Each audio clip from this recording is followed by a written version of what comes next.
Now, the first thing we need to do is realize that network marketing is an industry of marketing and promotion pursued by people who have no idea how to market or promote. And that's a quote that I came up with almost 3 years ago now, and I think it really sums up this industry very well and why so many people struggle. I know it's a bit ironic, but when you think about it, you'll probably find, as I did, that it is a very simple truth. 90% of networkers are really employees with no business ownership experience whatsoever.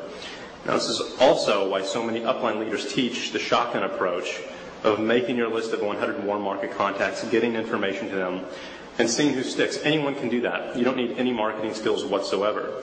Now, the only reason you're told to go out and make a list and give CDs to your, about your website or about your opportunity to those 100 people is that your upline knows that you've only got about 1 or 2 weeks of really good, pumped up emotional enthusiasm about your new business. And then the likelihood that you'll ever do anything drops down to about 30% or less.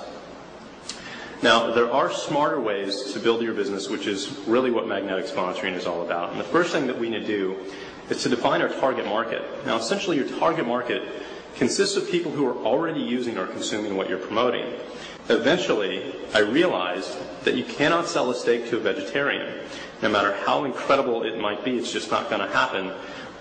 And in this industry, you can't market a product to someone who doesn't have the desire to consume it already present, right? You can't sell an opportunity to someone who isn't looking for one, no matter how perfect you might think they would be for that business or how much money you think they could make.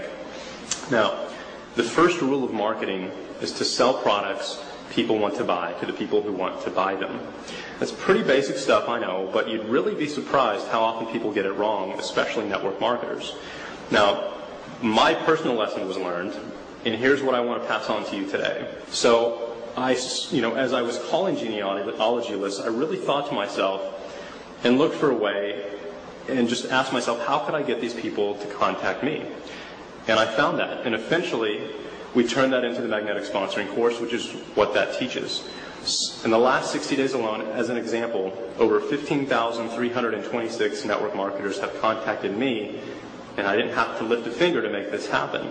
Now, it's not hard to do. It just isn't taught by anyone else out there because they want everything to be really third-grade duplicatable, right?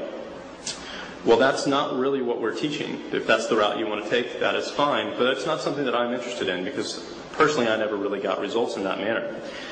In the end, the best way to reach out and get in front of other networkers is to advertise, and that's really what changed my entire business around. But you need to use magnetic sponsoring strategies or you're going to go broke faster than you possibly ever want to. And we're going to talk more about this later, but let's change gears for a minute.